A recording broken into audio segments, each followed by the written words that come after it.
Puji Tuhan, ya mungkin sebenarnya hampir kenal semua ya, mungkin hanya beberapa. Tapi perkenalkan saja juga nama saya tadi sudah diperkenalkan William Kunchoro. Saya dari Base Jakarta, dari dulu sampai sekarang, karena belum pindah-pindah. Jadi tetap Base Jakarta, memulai perjalanan pelayanan juga bersama Pak Fengki waktu itu di tahun 2001 sebelum gereja. Kita banyak misi sampai di tahun 2006 dan berjalan terus sampai hari ini, puji Tuhan. Mungkin itu aja ya perkenalannya. Baik, kita masuk di dalam firman Tuhan. Firman Tuhan hari ini yang akan kita bagikan yaitu dengan tema Discerning of Spirit. Artinya bahwa bagaimana iman kita, bagaimana roh kita ini berjalan di dalam dunia hari-hari ini. Karena seringkali kita mempunyai konsep-konsep rohani, kita mempunyai konsep-konsep iman, kita mempunyai banyak doktrin, banyak pengajaran, sehingga seringkali kita bisa melakukan sesuatu yang berbeda-beda. Tetapi saya percaya satu hal bahwa apa yang Tuhan ajarkan di dalam kehidupan kita, supaya kita terus bertumbuh dan berbuah. Ya. Saya buka dulu satu firman, tapi tidak boleh ditayangkan dulu, yaitu tentang di Wahyu 6, ya kan, di ayat kedua saya akan bacakan. Dan aku melihat sesungguhnya ada seekor kuda putih dan orang yang menungganginya memegang sebuah panah dan kepadanya dikaruniakan sebuah mahkota, lalu ia maju sebagai pemenang untuk merebut kemenangan. Ya, jadi kuda putih. Kalau di ayat berikutnya bicara tentang kuda merah, kuda hitam dan kuda hijau. Artinya hari-hari ini kalau kita melihat tentang damai sejahtera sudah diambil, sama dunia memang banyak. Damai sejahtera akan diambil di dalam dunia ini. Nanti bicara tentang famine, tentang kelaparan, kesusahan, ya, inflasi yang gila-gilaan, ya, mungkin di Amerika juga inflasi lagi gila, di Indonesia tidak ada beritanya, tapi inflasi sudah menggila, ya kan, harga gas sudah 2 kali lipat, harga makanan sudah naik 30%, dan lain sebagainya. Artinya secupak gandum sedinar harganya itu sudah terjadi di dalam kondisi-kondisi ini, sehingga nanti damai sejahtera hilang dan lain sebagainya. Mungkin nanti ada kejahatan, penipuan dan lain sebagainya. Tapi hal-hal seperti itu tidak bisa kita hindari sebagai anak-anak Tuhan. Kita tidak bisa bicara, oh kita sebagai anak-anak Tuhan, kita semua tidak ada hal-hal seperti itu gitu loh. Pada saat kita mungkin beli makanan tetap murah dan ya tetap gratis gitu, nggak bisa ya kan? Tetap kita harus bayar, tetap kita harus mengusahakan dan lain sebagainya. Sebagai anak-anak Tuhan yang mungkin belum dipanggil sebagai full time, sama seperti saya seorang profesional juga, artinya kita tetap harus bekerja, berusaha, menghasilkan dan lain sebagainya. Artinya bahwa kesusahan, kesulitan itu tetap ada. Meskipun kita anak-anak Tuhan, bukan berarti pada saat kita ada dalam satu kesulitan, kita merasa, oh berarti Tuhan sedang jahat sama hidup kita nih. Ya kan, Tuhan sedang menghukum kita, dan lain sebagainya. Bukan. Karena kita sekarang hidup di hari-hari terakhir. Artinya, harga-harga naik, inflasi, kesulitan, dan lain sebagainya itu tetap ada. Tetapi kita tidak bisa menghindar dan kita tidak bisa menghilangkan. Tetapi yang coba kita fokuskan adalah di ayat kedua, yaitu tentang kuda putih. Kuda putih ini adalah sebenarnya tentang Yesus sebagai pemimpin kita. Roh Tuhan sebagai leader kita, sebagai gembala kita. Makanya kan dibicarakan bahwa menunggang sebuah panah dan kepada dikaruniakan sebuah mahkota. Artinya dia adalah seorang pemenang. Pastikan hari ini kita ini berjalan bersama dengan Tuhan, yaitu tentang kuda putih. Kuda yang lain boleh di belakang, amin. Ya. Tapi yang pastikan kuda putih ini harus di depan. Kita tidak bisa menghilangkan kuda hitamnya, kuda merah dan lain sebagainya. Tidak bisa. Tapi pastikan kita berjalan bersama dengan Tuhan, yaitu kita berjalan dengan kuda putih. Pastikan kuda putih ini ada di depan, amin. Nah, ini mungkin sebagai pembukaan dulu, artinya bahwa bagaimana kita berjalan bersama dengan Tuhan, bagaimana kita tetap berjalan dengan kuda putih ini, artinya bagaimana kita bergandengan dengan Tuhan meskipun di belakang kita ada banyak hal. Karena kalau enggak, saya cuma melihat, kalau kuda putih tidak di depan, kita tidak depan bersama dengan Tuhan, maka kuda merah itu ada di depan kita, kuda hitam itu ada di depan kita, kuda ya hijau itu ada di depan kita. Artinya apa? Kita menghadapi masalah-masalah terus, artinya bicara inflasi dan lain sebagainya, kesulitan, damai sejahtera hilang dan lain sebagainya. Tapi kalau kuda putih ada kesulitan, tapi ada Tuhan di atas kesulitan itu. Artinya ada kekuatan, ada kemampuan. Nanti pasti teman-teman akan melihat bagaimana juga berkat Tuhan, kuasa Tuhan menyertai. Artinya kita akan bisa mampu melampaui itu semua. Amin. Artinya bahwa kalau kita bicara damai sejahtera, wah lagi susah, sulit, berantem. Tapi ada damainya Tuhan di dalam hidup ini. Yang di atas ketidakdamaian, keributan, ya, perselisihan, pertengkaran, dan lain sebagainya. Ada damainya Tuhan. Selama kuda putih itu bersama dengan kita, saya percaya iman kita akan terus dibangun sama Tuhan. Kita akan terus berbuah bersama dengan Tuhan. Jadi, bagaimana supaya kita berjalan bersama dengan Tuhan? Poin yang pertama, kita harus belajar melatih, mempunyai kesadaran yang tinggi. Ya. Mari kita buka terlebih dahulu di 1 Korintus 3 ya. 1 Korintus 3 ayat 13.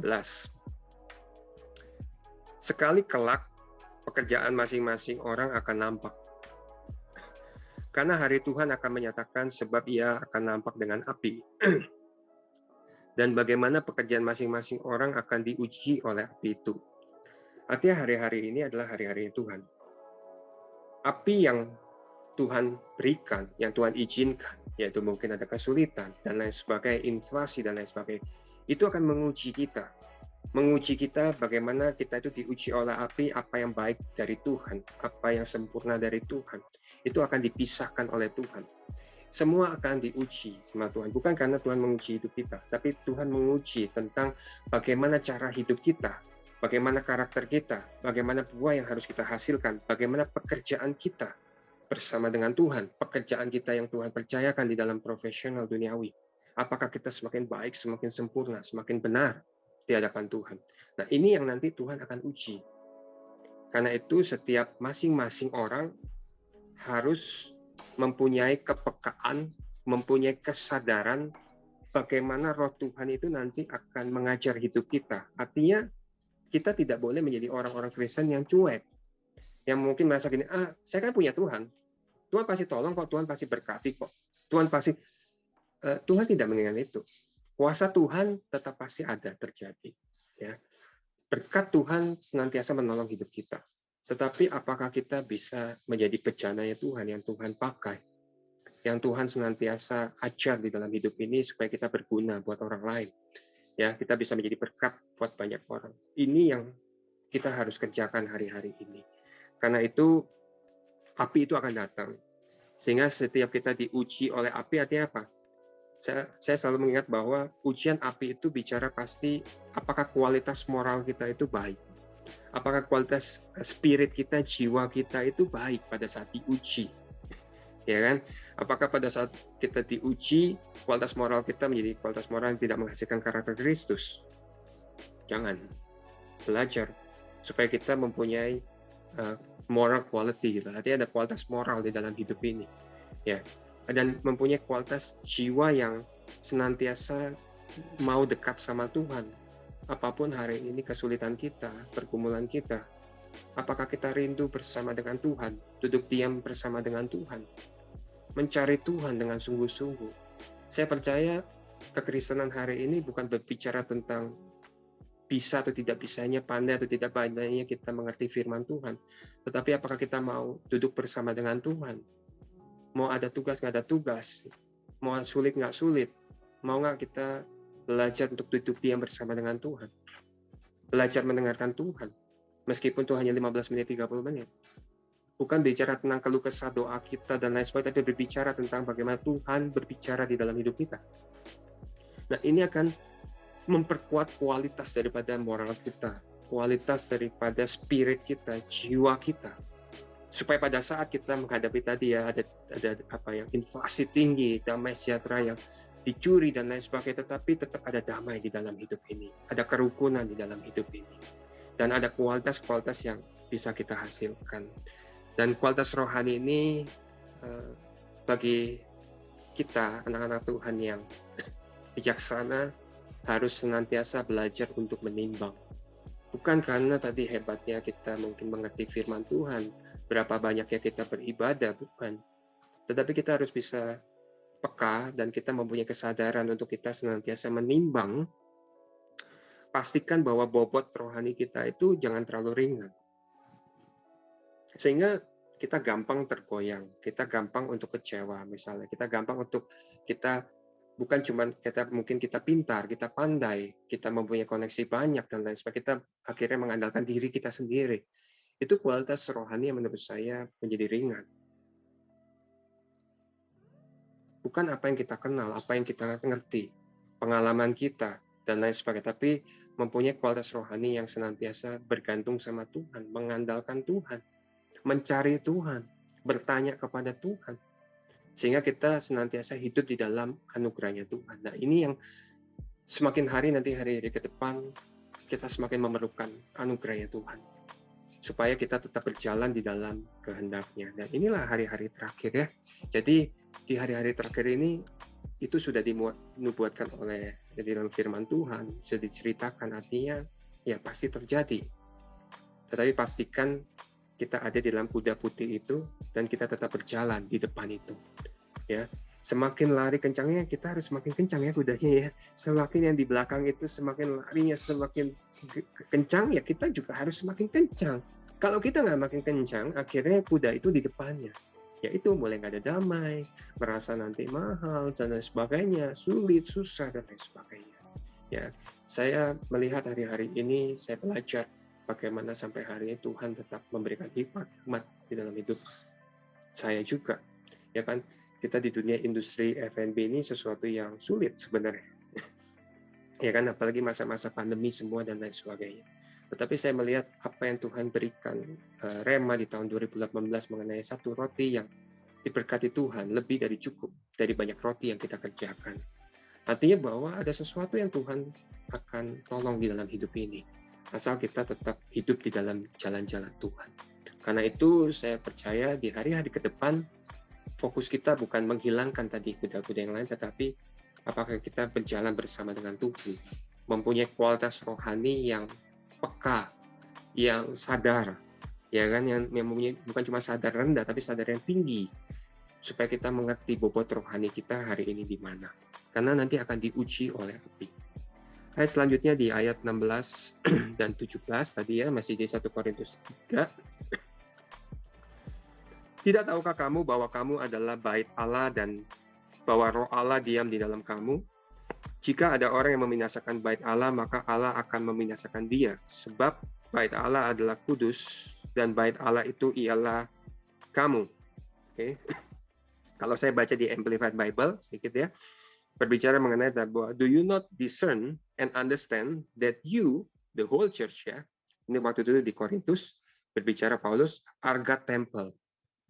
Artinya bahwa hidup kita ini, tapi ini bukan cuman bahasanya bukan cuman kamu nggak tahu ya, bukan. Discern, apakah sadar nggak sih bahwa hidup ini adalah rumahnya Tuhan? Bukan cuma bicara tidak tahukah kamu, tapi apakah kamu sadar bahwa hidup kamu itu rumahnya Allah, rumah yang harus bisa dihidupi oleh Allah dengan kualitas rohaninya Tuhan. Sehingga hidup kita itu bisa dipakai oleh Tuhan. Ada nggak keinginan kita di dalam dunia ini? Pasti ada, karena kita masih hidup di dalam daging. Ya, kita semua kan masih bisa makan enak, ya kan? Suka makan enak, ya kan? Suka lihat misalnya yang baik dan bagus dan lain sebagainya, pasti masih suka, ya. Tetapi saya ambil ilustrasi seperti ini ya. Pada saat itu di dalam Korintus juga sendiri, artinya bahwa banyak orang-orang yang waktu itu dia mengerti tentang dewa-dewa Yunani dan lain sebagainya, dia berbicara gitu, bagaimana supaya orang yang hidup dari misalnya dari yang nggak baik menjadi baik, dari yang sekarang baik menjadi lebih baik, dan akhirnya menjadi lebih sempurna dan lain sebagainya, ya kan? Karena pada saat kita bicara, kalau yang mereka mengerti ya tentang Aristoteles pada saat itu ya, Plato dan lain sebagainya, mereka bicara, Aristoteles bicara mengenai ya udah, kalau dalam hidup kalau mau jadi baik ya kita harus mengejar kebajikan. Hari ini hidup apa harus lebih baik gitu, dan harus lebih sempurna dan lain sebagainya. Itu kan Aristoteles. Tetapi kalau kita mengerti, kita berjalan di dalam imannya, kekristenan bersama dengan Tuhan, bukan berarti kita nggak mengejar kebaikan. Semakin kita mau sempurna dan lain sebagainya, akhirnya yang terjadi, akhirnya kita menjadi hakim buat orang lain. Seperti Paulus katakan, kita merasa diri kita lebih baik sehingga jadi Allah Taurat, ya kan? Sehingga orang-orang yang bukan Yahudi, ya kan, Gentiles, akhirnya dihakimi karena mereka merasa mempunyai hukum yang lebih baik, mereka punya pengertian yang lebih baik. Apakah itu yang diinginkan Tuhan? Enggak, menurut saya. Karena yang Tuhan inginkan bukan bicara, memang kita harus lebih baik, tapi bukan kita akhirnya menjadi hakim buat orang lain. Kita akhirnya membandingkan bahwa ini loh saya lebih baik. Oh kalau saya melakukan ini berarti saya lebih benar loh daripada itu loh. Bukan. Semakin kekristenan kalau kita di dalam arah itu, kita semakin rohani tetapi semakin pintar di dalam menghakimi dan semakin pintar di dalam menilai. Itu bukan Tuhan mau. Yang Tuhan mau adalah apakah iman kita bertumbuh, semakin mencintai Tuhan. Kasih kita semakin bertumbuh. Ya kan? Artinya kita bisa lebih menerima banyak hal di dalam hidup ini. Itu yang Tuhan inginkan.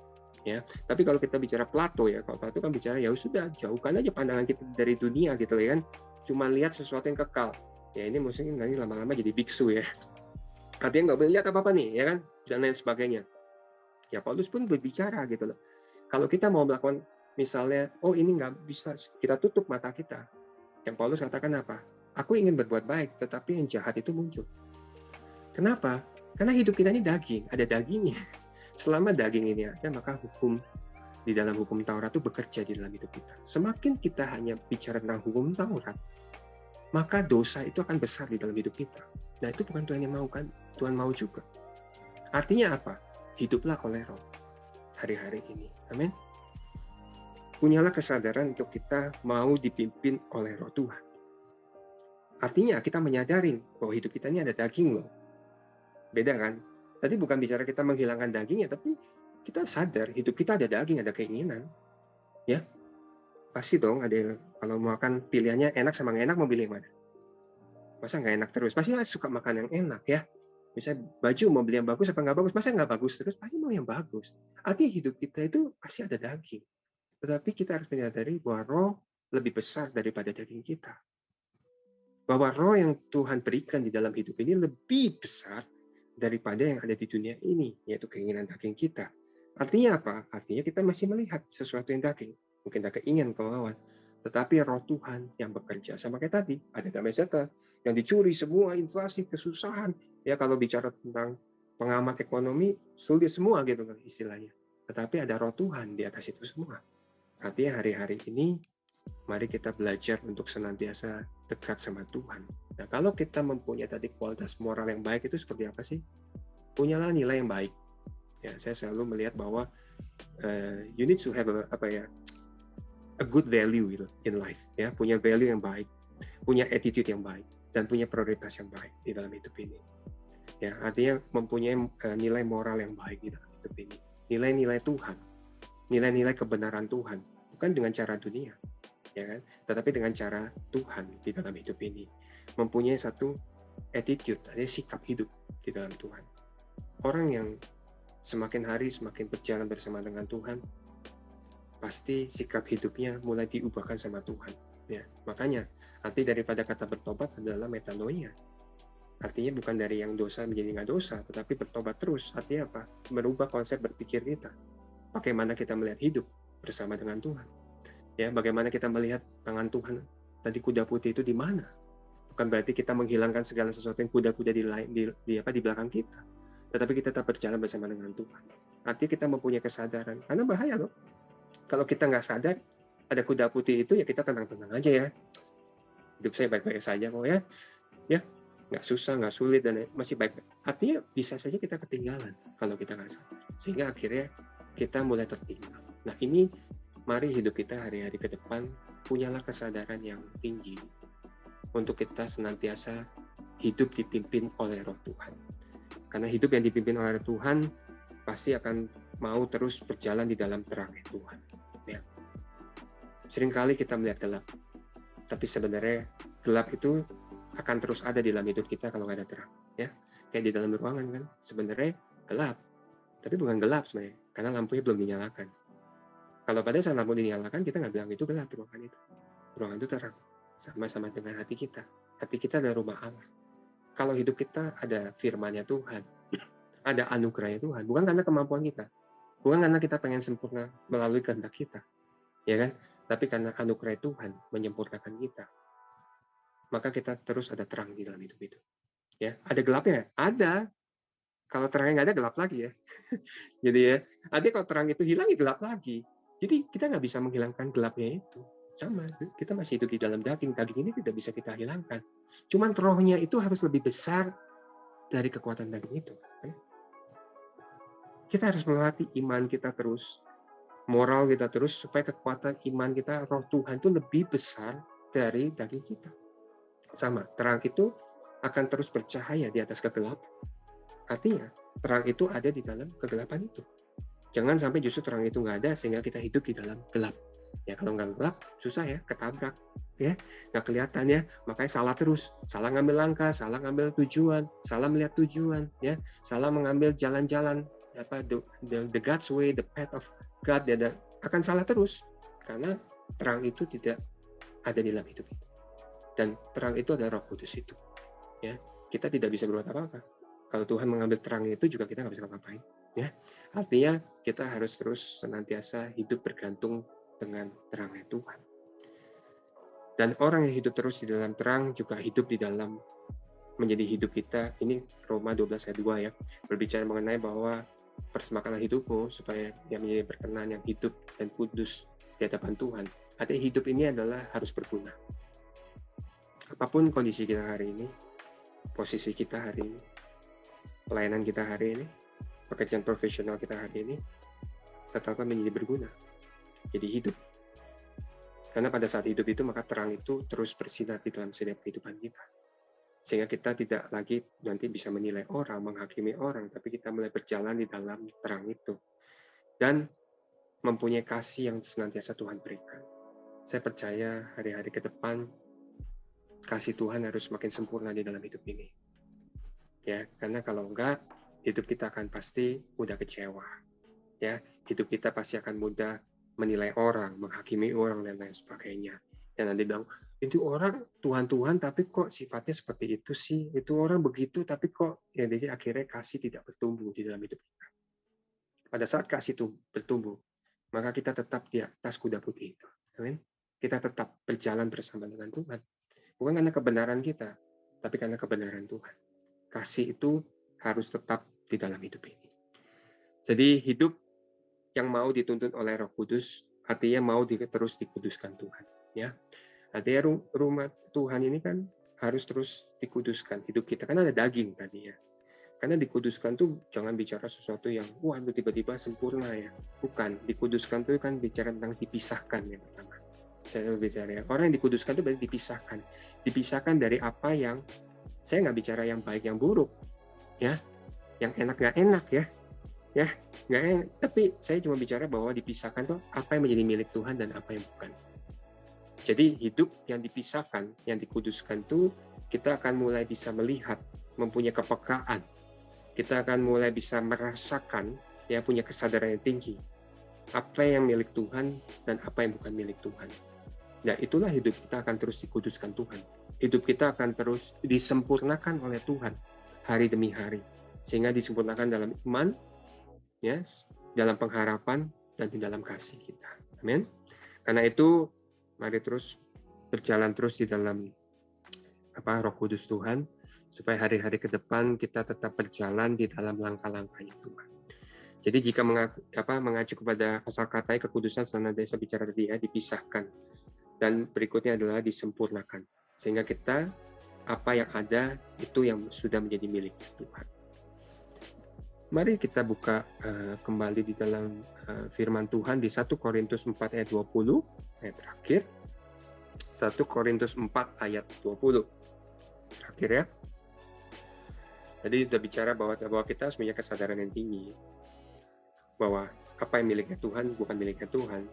Dan kesadaran yang tinggi supaya hidup kita ini bisa dipakai Tuhan sebagai rumahnya Tuhan. Kita terus dipimpin oleh Roh Kudus ya. Yang kedua bicara bahwa hidup yang senantiasa terus dituntun oleh Roh Kudus. 1 Korintus 4 ayat 20. Sebab kerajaan Allah bukan terdiri dari perkataan tetapi dari kuasa. Artinya bahwa hidup kita ini memang masih ada di dalam dunia. Tetapi berbicara juga ada kuasa yang Tuhan berikan di dalam hidup ini. Artinya apa? Kuasa itu ada di dalam hidup kita loh. Betul ya? Sebenarnya kuasa itu ada di dalam hidup kita. Karena ada Tuhan yang berkuasa di dalam hidup kita. Sehingga apa yang kita ikat di bumi, terikat di surga. Apa kita lepas di bumi, kita terlepas di surga. Artinya apa? Kalau kita bicara misalnya contoh seperti ini, kalau kita melepaskan kasih, maka kita mendapatkan kasih. Ada kuasa itu. Kalau kita benci sama orang, mengutuk orang, ya kita mendapat kutuk itu. Artinya ada kuasa. Hati-hati dengan perkataan kita, cara berpikir kita, iman kita, hati kita. Sebab kita sudah menjadi rumah Tuhan. Ya? Ada kuasa Tuhan yang bekerja di dalam hidup kita. Dan kuasa itu ada dalam hidup kita. Karena itu, percaya mulut kita ini ada kuasa. Hati kita semakin dituluskan Tuhan, dimurnikan Tuhan. Apa yang kalau kita bicarakan bisa menjadi kuasa. Karena itu hati-hatilah di dalam perkataan kita, cara berpikir kita. Karena apa yang kita lepas di bumi akan terlepas di surga. Kalau kita belajar bermurah hati, maka yang kita dapat apa? Kemurahan dari surga. Kalau kita belajar untuk kebaikan, maka ada kebaikan yang datang dari surga.